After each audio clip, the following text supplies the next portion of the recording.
Hello, I am Harium sir. Welcome all students on my YouTube channel Harium sir Chemistry Tips। जैसा कि आप जानते हैं कि हम ऑर्गेनिक केमिस्ट्री की अगली कंसेप्ट पर चल रहे हैं। कल हमने न्यूक्लियोफिलिक रिएक्शन का SN1 एंड SN2 पार्ट समझाया था। तो एक एग्जाम्पल SN2 का मैं आज ले लेता हूँ। SN2 जो रिएक्शन है वो 1 स्टेप, ध्यान रखिए। SN1 जो है 2 स्टेप रिएक्शन है, हम पहले ही करा चुके हैं। आज मैं इनमें मोस्टली क्या आपको डिफरेंस करके भी बता दूंगा कि SN1 रिएक्शन है, दिस इज SN2 रिएक्शन। तो मोस्टली क्या है कि आप नॉर्मल इसको इस तरह से रिएक्शन को दिखा सकते हैं। For example in the CH3Cl और nucleophile OH negative the CH3OH plus Cl। ये पोर्शन इस तरह से हम यहाँ पर दिखा सकते हैं। और मोस्टली क्या है, हम इसे रिएक्शन बतौर दिखाना है, कोई भी कंपाउंड इस पर रिएक्ट करा देंगे। छोड़ेंगे यहाँ पर इसकी मैकेनिज्म हमें यदि लेनी है तो आप मैकेनिज्म इसकी देख सकते हैं कि यहाँ पर इस तरह से रिंग स्ट्रक्चर्स की हम बना सकते हैं, मैकेनिज्म के थ्रू हम समझा सकते हैं। यहाँ पर जो है इस तरह से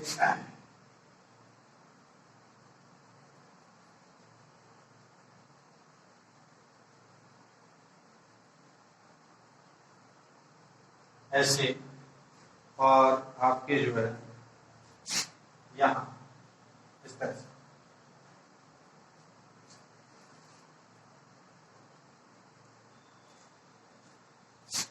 H और यहाँ Cl नेगेटिव इस तरह से। Cl को आप बॉन्ड के थ्रू दिखाते हैं, कितने दिखाते हैं Cl इस तरह से। और यहाँ पर आप न्यूक्लियोफाइल OH नेगेटिव इस पर अटैक कर जाएगा, CH3Cl which is प्रोटीन। इस तरह से यहाँ पूरा साल का सब ऐसे, और ये इस पर अटैक करेगा तो यहाँ पर एक अनस्टेबल कंपाउंड का फॉर्मेशन हो जाएगा। यहाँ पर एक अनस्टेबल कंपाउंड ऐसे इस तरह से, और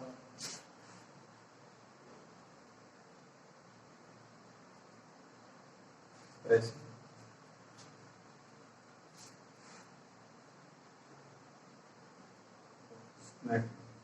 ये आपके एक अनस्टेबल कंपाउंड है और जो शीघ्र ही कन्वर्ट हो जाता है। आगे इस तरह से हम दिखा सकते हैं इसे, यहाँ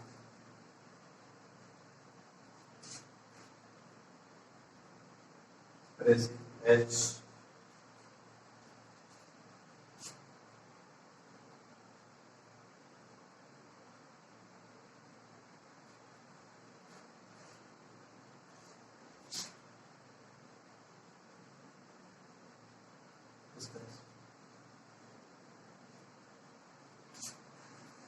तो ये क्या है, मोस्टली अनस्टेबल कंपाउंड है और ये रिएक्शन ओनली 1 स्टेप में कंप्लीट हो जाती है। तो हम इन दोनों में क्या है, SN1 और SN2, आपने SN1 की भी मैकेनिज्म देखी होगी, हम इसकी भी स्ट्रक्चर स्पेशल स्ट्रक्चर के बेस पर इसकी मैकेनिज्म को हमने समझाने का प्रयास किया है। तो आप देख सकते हैं इसे, और मोस्टली इसमें OH बैक साइड से अटैक कर रहा है, फ्रंट से नहीं, और जब उसमें बोथ साइड से अटैक कर सकता था न्यूक्लियोफाइल SN1। तो मैं क्या है, पॉइंट टू पॉइंट आपको समझा सकते हैं कि SN1 और SN2 में डिफरेंस क्या है। देख लीजिए,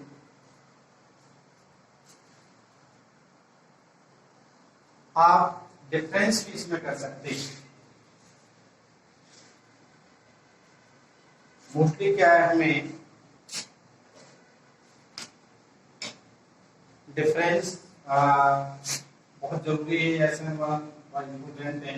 difference between SN1 and SN2 reaction. एक चीज ध्यान रखिए, आने वाले समय में बोर्ड में क्या चीज को मिस किया है, पॉइंट को कौन सी चीज रिमूव की गई है, हटाई गई है, वो चीज हमें नहीं देखनी। हमें यहाँ तैयारी करा रहे हैं, तो जो बच्चे जिनको लगता है कि ये पॉइंट हटा दिया गया है, पढ़ें अवश्य से, ध्यान रखें, 12th क्लास के बच्चे किसी टॉपिक को छोड़े नहीं। मेरे हिसाब से उनको पढ़ना सब चाहिए, लेकिन एग्जाम से पूर्व आप उन्हीं की तैयारी कीजिए जो आपके सिलेबस में है। लेकिन उससे पहले टॉपिक कंप्लीट करें। तो इसमें मैं आपको डिफरेंस कराता हूं बिटवीन SN1। तो आप यहाँ लिख सकते हैं SN1 एंड SN2। अब क्या है, मोस्टली इनमें हम डिफरेंस कर देंगे। नंबर 1 आप लिख सकते हैं कि 2 स्टेप रिएक्शन है। भाई SN1 आपने देखा कि इसमें इंटरमीडिएट कंपाउंड बनता है फर्स्ट में, और उसके बाद फिर फाइनल प्रोडक्ट बनता है। तो ये जो रिएक्शन है SN1 ये 2 स्टेप में कंप्लीट होती है, और ये आपकी 1 स्टेप में। इससे क्या है कि आप कंपेयर करके इसे अच्छी तरह से समझ सकते हैं। 1 स्टेप में कंप्लीट हो जाती है। और नेक्स्ट आपकी जो है इसमें रिटेंशन और इन्वर्जन, 2 चीज आती है, रिटेंशन एंड इन्वर्जन।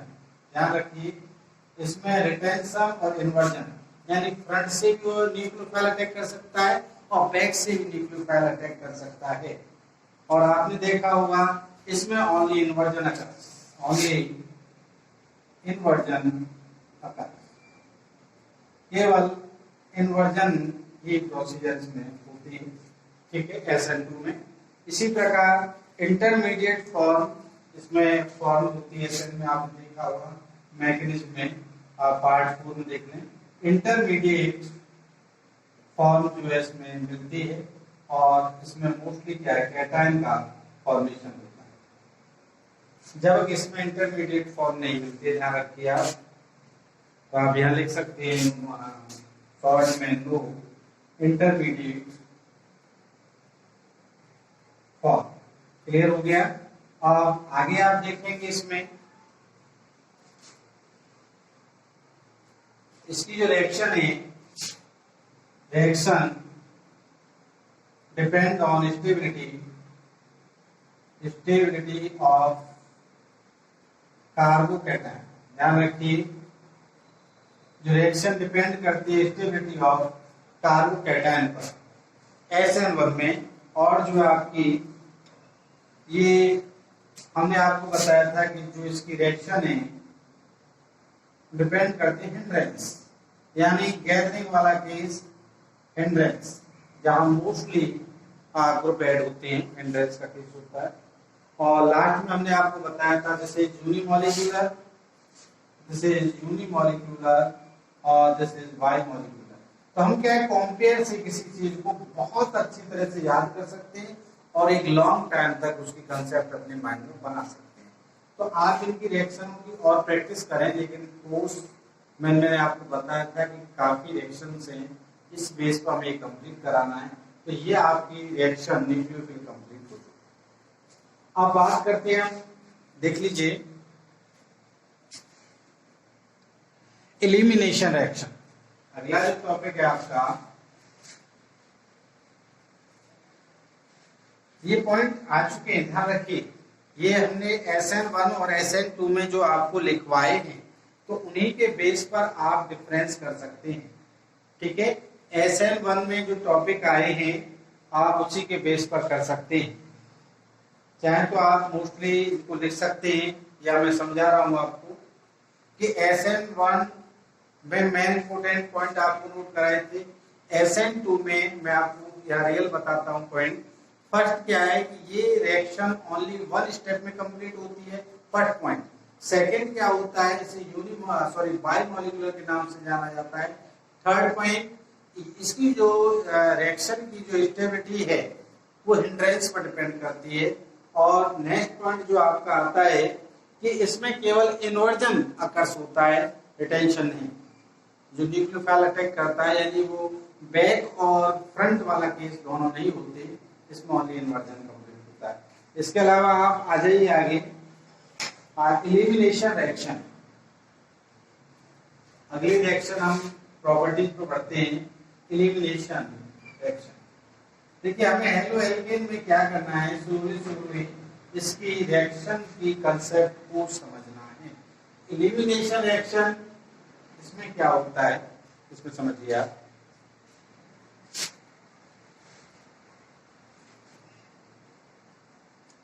मोस्टली क्या है कि हम कोई भी हेलोएल्केन ले लेते हैं, सपोज करो मैंने इस तरह से एलो एल्केन यहाँ पर ले ली और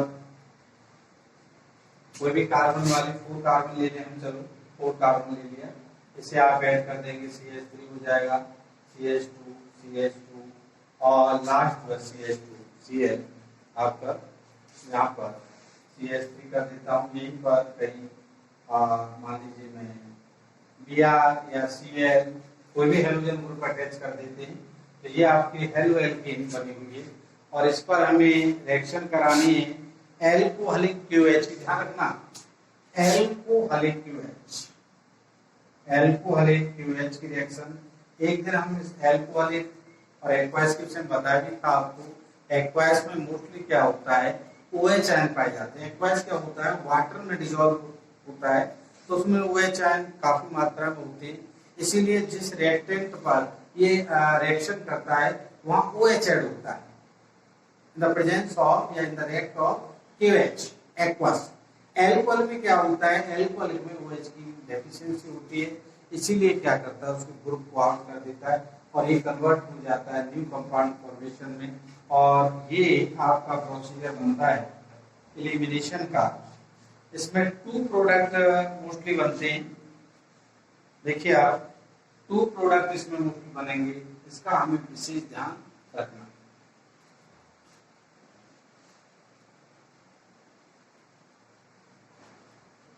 देखिए कैसे 1 2 3 4 यही 4 बनाएंगे, तो आप यहाँ डबल बॉन्ड और ये यहाँ पर CH3 हो जाएगा और मोस्टली यहाँ पर H आ गया, CH2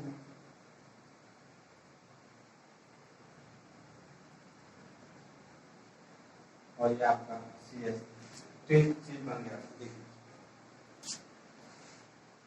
और दूसरा प्रोडक्ट जो बन जाएगा यहाँ पर CH3 और ये आपका CH2, ये डबल बॉन्ड यहाँ CH2 और ये आपका जो है मोस्टली H सिंगल बॉन्ड। तो इसमें क्या है कि जब एल्कोहलिक OH रिएक्शन करता है तो इसमें 2 प्रोडक्ट यहाँ ऐसे समझ सकते हैं, इसे एक ये प्रोडक्ट बन रहा है और आपका एक ये बन रहा है। अब यहाँ हमने यानी एल्कीन का फॉर्मेशन हो रहा है, एलो एल्केन से क्या बनना है, एल्कीन।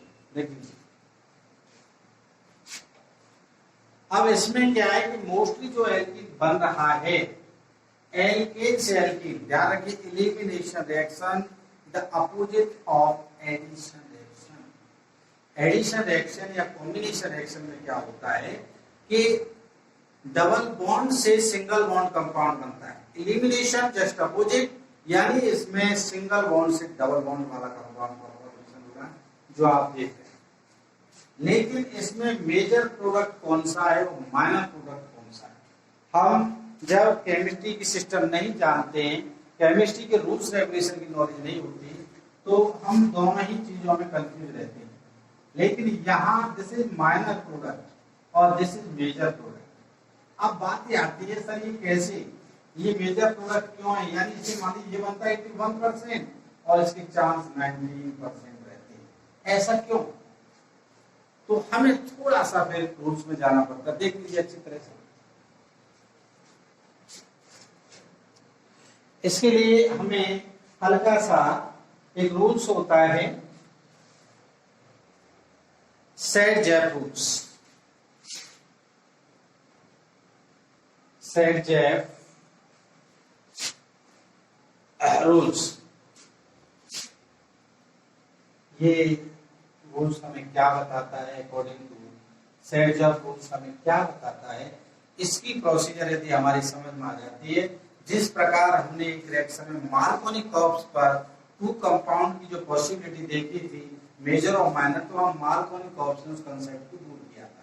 ऐसे ही यहाँ सेट-जैप इस कंसेप्ट को दूर करेगा, बड़ी टाइम थोड़ा एक्स्ट्रा लगे लेकिन कंसेप्ट समझ में आनी चाहिए। तो इसमें आगे आप देख सकते हैं मोस्टली क्या है, ये कहता क्या, देख लीजिए major product is dead alkene, major product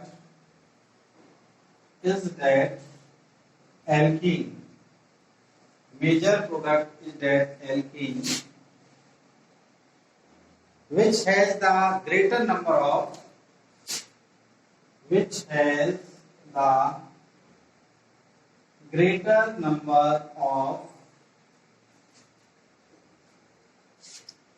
alkyl group attached to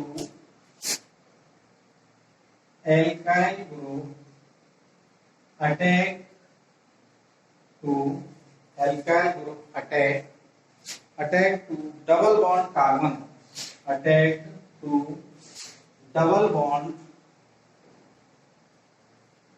carbon. देखिए ये सेडजर रूल्स है वो हमें क्या बता रहा है, आप देख रहे हैं। सेडजर रूल्स ये बताता है कि इसमें कौन सी एल्कीन मेजर फॉर्म में, ये हमारी समझ में आ गई। आप इस कार्बन को देखिए, इस कार्बन से ये जो कार्बन है इससे ये एल्काइल ग्रुप और ये, यानी अपर पोर्शन में 2 एल्काइल ग्रुप हमें दिखाई दे रहे हैं, आप देख लीजिए। लेकिन सेकंड में हमें सिर्फ इधर एक एल्काइल ग्रुप यानी सिंगल एल्काइल ग्रुप नजर आ रहा है। सेडजर रूल्स क्या कहता है कि एल्कीन यानी डबल बॉन्ड कार्बन्स पर जितने अधिक एल्काइल ग्रुप अटैक होंगे वही मेजर प्रोडक्ट फॉर्म होगा और शेष माइनर होगा। अब आपकी समझ में आ गया कि एक इसमें जो मेजर प्रोडक्ट है फाइनली वही बनेगा जिसमें एल्काइल ग्रुप की नंबरिंग डबल बॉन्ड से ऐड हुई ज्यादा मात्रा में हो।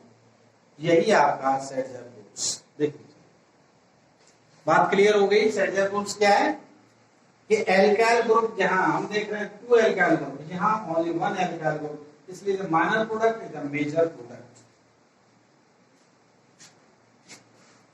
और लास्ट इसका हेलो एल्केन की रिएक्शन आ जाती है, रिएक्शन विद मेटल।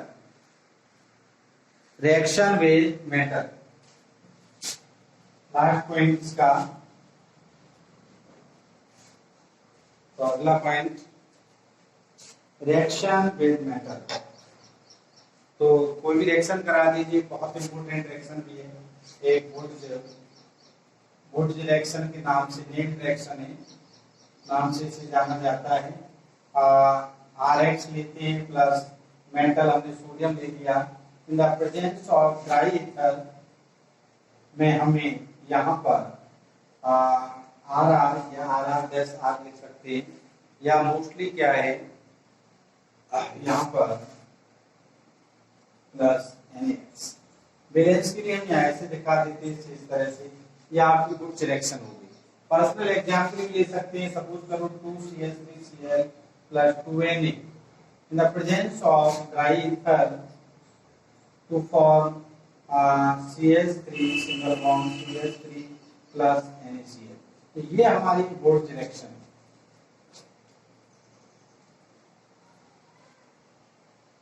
तो ये आपके हेलो एल्केन की केमिकल प्रॉपर्टीज फिनिश हो गई।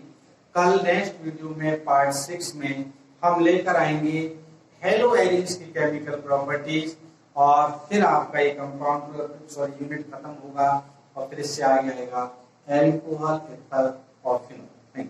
नमस्कार।